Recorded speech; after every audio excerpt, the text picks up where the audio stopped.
রে এত makeup shake-up করে নিচ্ছ, কোনটা যাবো তুই? কোথাও যাবো না বন্ধু, আজকে তো আমাদের ঈদের দিন। আমরা যারা ক্রিকেট প্রেমী আছি না, তাদের তো ঈদের দিন, কারো ঈদের দিন, কারো আবার জানাজার দিনও হতে পারে। এই জন্য আমি আগে সাজুগুজু করে নিচ্ছি, কারণ এই যে 7:30 বাজলেই মনে করো যে খিসমেরা বসতে হবে। আমরা তো বেহাইয়া নির্লজ্জ, আমাদের তো লজ্জা নেই। আমরা তো বাংলাদেশের খেলা শুনলেই আসা টিভির সামনে হামলি খেয়া পড়ি। তো ওই সময় তো আর মন মানসিকতা নাও থাকতে পারে। আমি সবকিছু অ্যারেঞ্জমেন্ট করে নিছি। এই যে ঢোল, এটারও কাজ আছে। মনে করো একটা 6 মেরে দিল, একটা বাংলাদেশের পক্ষে একটা উইকেট পড়লো, তখন বাজাবো। তো পরবর্তীতে যদি বাংলাদেশ তো আমাদের সবসময়, এরা তো এখনো ট্রায়ালে আছে, এরা দেখতেছে আসলে এদের যে কবে দেখা শেষ হবে, এদের প্রস্তুতি ম্যাচ এক ধরনের, এরা সবসময় এরকমই করবে। তো আমরা পরবর্তীতে তো আর সময় পাবো না, নি কাটতেও হতে পারে। ওই জন্য আগে সাজুগুজু করে নিচ্ছি, কারণ আমরা নির্লজ্জ। আমরা বাংলাদেশের খেলা শুরু হলেই আমরা এসে হুমড়ি খেয়ে পড়ি, এতে করে কোনো সমস্যা নাই। হ্যাঁ, তোর কোনো কাজ আছে নাকি?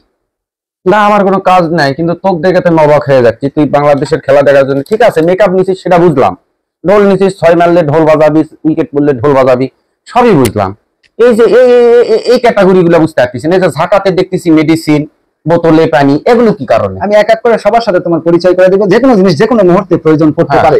যেমন তুমি মেডিসিনের কথা বলতেছো, এখানে বিভিন্ন ধরনের মেডিসিন আছে। এই যে এখানে বিভিন্ন ধরনের হার্টের, প্রেসারের, তারপরে তোমার মাথা ব্যথা, তারপরে ঘুম হবে না, ঘুমের গড়ি, সবকিছু আছে। এই মেডিসিন খাইতে অবশ্যই পানি লাগবে, পানি নিছি।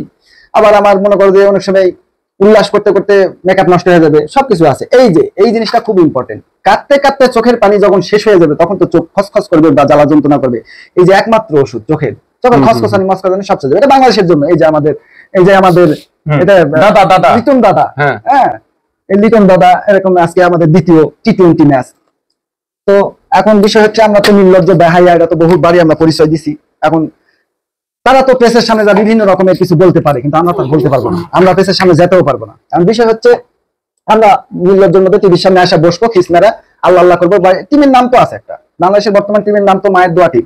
মায়ের দোয়া টিম। তো আমার কিছু প্রশ্ন আছে। এই যে মায়ের দোয়া টিমের প্রত্যেকটা খেলোয়াড়ের গার্জিয়ান আছে, তো আমরা তো তাদের রিলেটেড কেউ না। আমাদের আত্মীয় স্বজন কোন খেলোয়াড় আছে? তোর কোন বংশের কেউ আছে? না, আমার বংশে তো নাই, নিশ্চিত কর। আর বিষয় হচ্ছে, তাদের এই যে এরা খেলে, আমাদের যদি আত্মীয় স্বজন না হয়, আমার সাথে বাংলাদেশের নাগরিক হিসেবে যদি এত মেডিসিন, এত মেকআপ টেকআপ, এত ঢোল তবলা নিয়ে বসে থাকি, মানে পরবর্তীতে তুমি যেতে পারবে না। তো তুমি দেখে গেছো যে 0 উইকেট, রান 10টা, একবারে 10 রান করেছে, কোনো উইকেট পড়ে না, কিন্তু দরজা খোলা বাইরে গেলে তুমি জীবনের সবচেয়ে বড় ভুল করবা, আইসা দেখবা যে 3 উইকেট। তো ওই সুযোগ দেওয়া যাবে না, যার জন্য এগুলো সব নিয়ে বসা। আর বাংলাদেশের এই যে খেলোয়াড় গুলা, আমরা বাংলাদেশের নাগরিক হিসেবে যতটা কষ্ট পাই, তারা তো তাদের গার্জিয়ান আছে, বাবা মা আছে, তারা কি কষ্ট পায় না?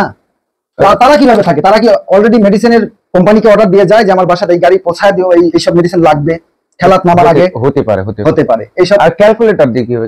ক্যালকুলেটরে যে উইকেট, রান টান এগুলা ক্যালকুলেট করতে হবে। তবে আমার স্লো হয়ে যেতে পারে অনেক সময়। দেখা গেছে আমি একটা রান নিতেছে, যেখানে সিঙ্গেল হবে, সেখানে আমাদের লর্ড বাবা বলবে যে আমি রেসপন্সিবিলিটি, আমি এখানে ডবল নিব। সে দৌড়ে যায়, চিত্রিঙ্গি দিয়ে পড়ে যাবে, রান আউট হবে। মানে আমি রান এখানে প্লাস করতে যাই, আবার সেখানে মাইনাস করতে হতে পারে, যে উইকেটটা প্লাস করতে হতে পারে। এই জন্য আমি ক্যালকুলেটর রাখছি, মাথায় আসবে হিসাবটা সঠিক রাখার জন্য। আবার বলা যায় না যে শ্রীলঙ্কার ম্যাটিক খেলা তোরা দুর্নীতি যদি করে, আমরা হিসাবটা সঠিক। এখন দুর্নীতি করতে পারে, এখন তাদের সবাই দুর্নীতি করে। খালি বাংলাদেশ হেরে গেল মানে বাংলাদেশ ওখানে কোনো একটা সমস্যা ছিল এম্পায়ারিং কারণে। ইন্ডিয়ার সাথে খেলা হলে আমরা বলতাম যে তারা 15 জনে খেলে, হ্যাঁ, টিভি এম্পায়ার সহকারে ইন্ডিয়ার পক্ষে খেলে, 2টা এম্পায়ার আছে মাঠে অলরেডি। এসব নিয়ে অনেক সমালোচনা হয়, কিন্তু আমার প্রশ্ন, এরা আজকে কি করবে? এটা কাদা লাগবে না, অনেক সময় কাটতে হতে পারে, হ্যাঁ, সবকিছু নিয়ে রেডি হয়ে বসছি। আমি এখান থেকে উঠবো না, উইকেট মানে এখান থেকে চলে গেলে উইকেটের হিসাব মিলানো যায় না। এই জন্য আজকে সবকিছু রেডি। আমাদের লিটন দাদা আছে, এখনো ম্যাচে কে আজকে খেলবে সেটা এখনো আসেনি, তবে অচিরেই চলে আসবে। আমরাও খিসমেরা বসে আছি, কিছুক্ষণ পরে আমি অনলাইনে অর্ডার দিচ্ছি, খাবার চলে আসবে, হ্যাঁ, সবকিছু নিয়ে বসে থাকবো। এখন চাই মেকআপটা কমপ্লিট করা লাগে, মেকআপটা কমপ্লিট করে আমরা বসে যাবো। যেহেতু আমাদের লজ্জা শরম নাই, আমরা বেহাইয়া, আমরা বাংলাদেশের এত কিছু করার পরেও আমরা বাংলাদেশের খেলা হলেই হুমড়ি খেয়ে পড়ি টিভির সামনে। দাদা কিছু করে দিও, দাদা করে দিবেনি। একেবারে যে প্রস্তুতি নিছে, হাড়ের রোগীদের জন্য ওষুধও নিয়ে রেখেছে, মানে তাতে কোনো হাড়ের সমস্যা হয়ে যেতে পারে। যে পরিস্থিতি, মানে যে অবস্থা আমাদের বাংলাদেশ টিমের, যে অবস্থা, আগের থেকে ওষুধ খেয়ে প্রস্তুতি নিতে হয়। এটা পেশা দেখা দাও, রিক্স, মানে যে কোনো সময় পটল তুলে ফেলতে পারি খেলা থেকে, এত রিক্স। আরে যে রান দেখা যাচ্ছে 2 ওভারে রান দরকার 3 রান, সেই রান যেভাবেই হোক 2 বলে 2 রানে নিয়ে আসতে যা করতে হবে। তারা এক ধরনের নিয়ত করে শ্রীলঙ্কা গেছে যে তারা কোনো ম্যাচ জিতবে না। শ্রীলঙ্কা যদি চেষ্টা করে যে আমরা জিতাবো, তারা সুসাইড করবে। এমনও হতে পারে লাস্ট বলে 1 রান দরকার, কোনো উইকেটে একটাই আছে, কোনো ভরসা নাই, এরকমও তারা করে। হ্যাঁ, তারা নির্লজ্জ বেহায়া, নির্লজ্জ বেহায়া। আমরা আত্মাচের বড় বেহায়া। আমরা সকলের সব সময় মতো কিন্তু খেলা দিয়েছে বন্ধু। সব শ্রেণীর লোকজন কিন্তু, অফিসের লোকজন অফিস থেকে বাসায় ফিরবে, সে টেনশন করবে, বাংলাদেশের খেলা দেখবে, তার মনে করে যে ডিনার করবে, ডিনার ওখানে রেডি, ওয়াইফ বলবে যে এই কই গো আসো তোমার ডিনার রেডি, টেবিলে দেওয়া আছে, কিন্তু সে খাবে না।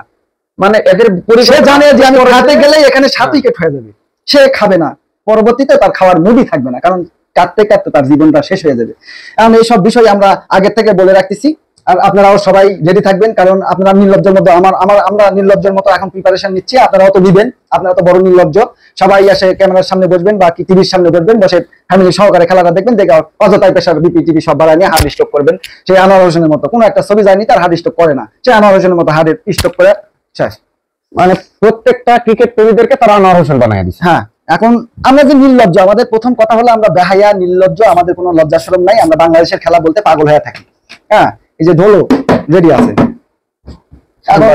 খালি সময়ের ব্যাপার, কখন কি হবে। আমার আরো কস্টিউম আছে, তো আমরা আরো সাজতে পারি। এখানে আমি একটা মেকআপ ম্যানের ফোন দিছি, আসবে, আসার পরে এগুলো আমাকে সাজা দিবে, তার আগেই আমরা প্রিপারেশন নিয়ে নিছি। তোমার যদি বড়ি একটা লাগে, প্রেশারের প্রবলেম আছে, দাও দাও দাও একটা দাও, আমি মেরে দিই একটা, দাও একটা প্রেশারের বড়ি খায় নাও, সমস্যা হবে না। না বন্ধু, সবার জন্য আমার এলা ব্যবস্থা আছে।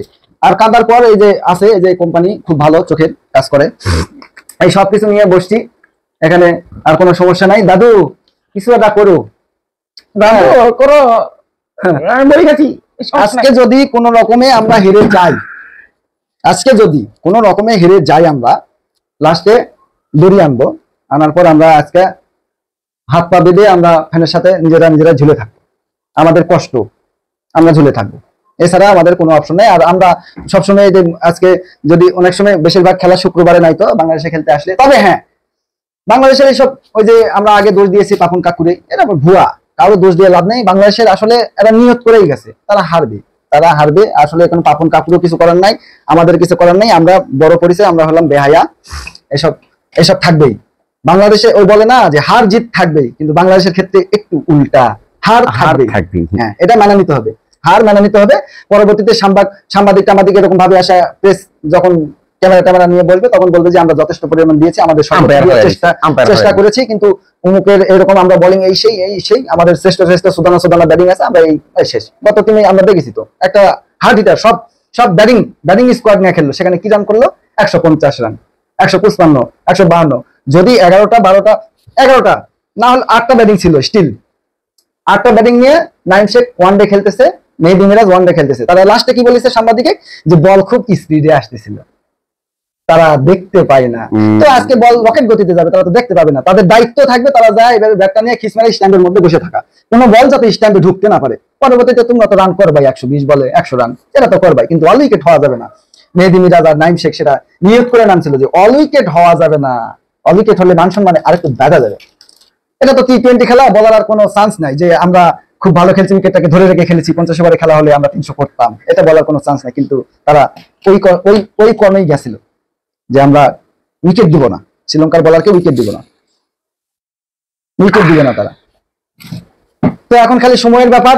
আপনারাও সবাই খেয়ে দিয়ে সবার কাজকর্ম অফিস টফিস সব ক্লোজ করে 7টার সময় এসে বসবেন, বউকে বলবেন একটু মুড়ি না খাওয়া দাও, আমি আর উঠবো না, মেকআপ টেকআপ সবকিছু নিয়ে বসবেন, বসার পর সুন্দরভাবে বসে যাবেন, কিন্তু ওঠা যাবে না।